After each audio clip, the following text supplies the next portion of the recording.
Hari ini kita akan ngobrol tentang sesuatu yang mungkin pernah kalian rasakan, tapi jarang dibahas dengan serius, brain rot. Mungkin kalian pernah merasa otak mulai tumpul, fokus cepat hilang, atau bahkan terjebak dalam kebiasaan scrolling tanpa henti.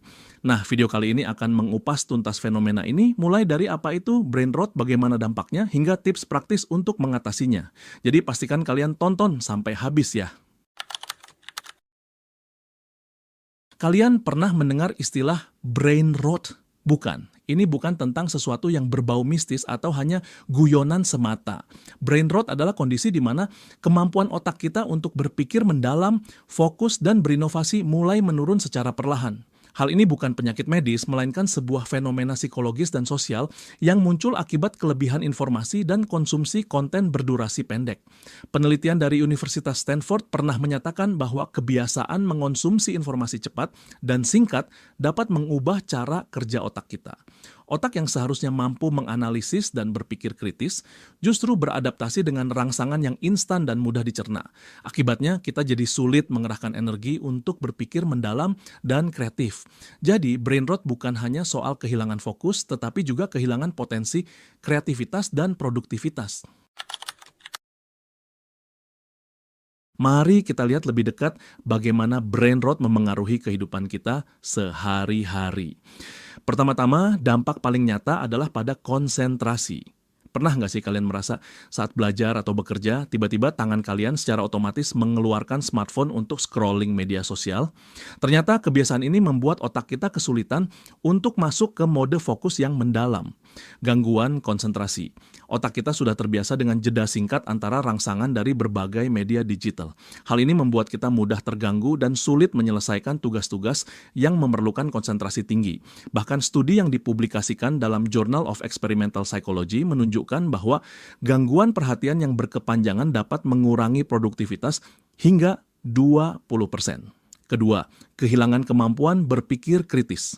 Dengan terus-menerus mengonsumsi konten yang disajikan secara singkat, kita jadi jarang terbiasa untuk menganalisis informasi secara mendalam. Akibatnya, kemampuan berpikir kritis kita menurun. Bayangkan, kita jadi gampang terpancing emosi saat membaca berita atau konten yang memicu perdebatan di media sosial. Padahal seharusnya kita bisa menilai informasi secara objektif. 3. Penurunan kreativitas dan ambisi. Kreativitas membutuhkan ruang dan waktu untuk berkembang. Namun, jika setiap waktu senggang diisi dengan scrolling tanpa henti, otak kita tidak mendapatkan kesempatan untuk beristirahat dan menghasilkan ide-ide baru. Banyak peneliti di Universitas Harvard mengemukakan bahwa kebiasaan konsumsi konten instan mengurangi kemampuan kita untuk berpikir out of the box. 4. Peningkatan kecemasan dan depresi. Terlalu banyak membandingkan diri dengan standar hidup yang seringkali ditampilkan di media sosial bisa menimbulkan perasaan rendah diri dan cemas. Kesan sempurna yang kita lihat di layar justru membuat realitas hidup kita terasa kurang memuaskan. Penelitian di Journal of Affective Disorders mencatat bahwa penggunaan media sosial berlebihan berhubungan dengan peningkatan tingkat kecemasan dan depresi. Sekarang mari kita bahas bagaimana sebenarnya mekanisme brain rot bekerja dalam otak kita. Dopamin dan pola reward. Setiap kali kita mendapatkan notifikasi, like, atau hanya sekadar melihat video pendek yang menarik, otak kita mengeluarkan hormon dopamin, yaitu hormon yang berkaitan dengan rasa senang dan reward. Dopamin inilah yang membuat kita ketagihan, karena otak mulai mengasosiasikan aktivitas scrolling dengan perasaan senang yang instan. Namun efeknya otak kita menjadi lelah dan sulit mencari kepuasan dari aktivitas yang lebih menantang. 2. Overload informasi. Di era digital ini, kita dihadapkan pada banjir informasi setiap harinya. Dari berita, meme, hingga video viral, semuanya datang begitu cepat. Otak kita yang terbiasa mengonsumsi informasi secara mendalam menjadi kewalahan, sehingga memilih untuk menyaring informasi secara cepat dan dangkal. Ini merupakan adaptasi otak untuk menghindari kelebihan beban, namun ironisnya, adaptasi ini justru mengorbankan kemampuan berpikir mendalam. 3. Algoritma yang mengendalikan perilaku. Platform media sosial dan aplikasi video seperti TikTok serta YouTube menggunakan algoritma canggih yang menyajikan konten sesuai dengan preferensi kita. Meskipun ini terlihat praktis, tapi secara tidak sadar, algoritma tersebut terus-menerus memperkuat kebiasaan kita untuk mengonsumsi konten singkat dan instan. Seiring waktu, otak kita beradaptasi dengan pola ini sehingga sulit untuk beralih ke konten yang memerlukan pemikiran lebih mendalam. Tetapi tenang teman-teman, jika kalian merasa sudah terjebak dalam pola brain rot, masih ada harapan untuk kembali mengembalikan fungsi otak yang optimal. Berikut beberapa strategi yang bisa kalian coba. 1. Bersihkan algoritma digitalmu. Mulailah dengan mengajari ulang preferensi digitalmu. Caranya misalnya dengan mengklik opsi tidak tertarik pada konten yang tidak bermanfaat dan mulai mengikuti akun-akun yang menyediakan informasi mendalam serta edukatif. Menurut sebuah studi di Digital Wellbeing Review, mengubah algoritma personal dapat membantu meningkatkan kualitas konten yang dikonsumsi dan memperbaiki fokus. Latih otak lewat meditasi dan membaca, luangkan waktu setiap hari untuk meditasi selama 10-15 menit. Aktivitas ini tidak hanya membantu menenangkan pikiran, tetapi juga melatih otak untuk fokus. Selain itu, biasakan membaca buku, walaupun hanya beberapa halaman setiap hari, untuk melatih otak berpikir mendalam. Banyak penelitian di bidang neuroscience menunjukkan bahwa membaca buku dapat meningkatkan konektivitas otak dan kreativitas. 3. Batasi waktu penggunaan media sosial. Cobalah untuk membuat aturan penggunaan media sosial, misalnya hanya mengecek akun pada jam tertentu atau setelah menyelesaikan tugas penting.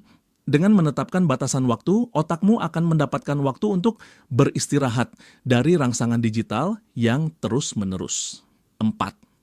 Investasi pada pengembangan diri. Saat merasa bosan atau ingin mengisi waktu luang, alih-alih scrolling, gunakan waktu tersebut untuk belajar keterampilan baru. Entah itu belajar bahasa asing, trading, coding, atau bahkan olahraga. Aktivitas-aktivitas ini tidak hanya memberikan kepuasan jangka panjang, tetapi juga membantu otakmu membentuk pola pikir yang lebih positif dan produktif.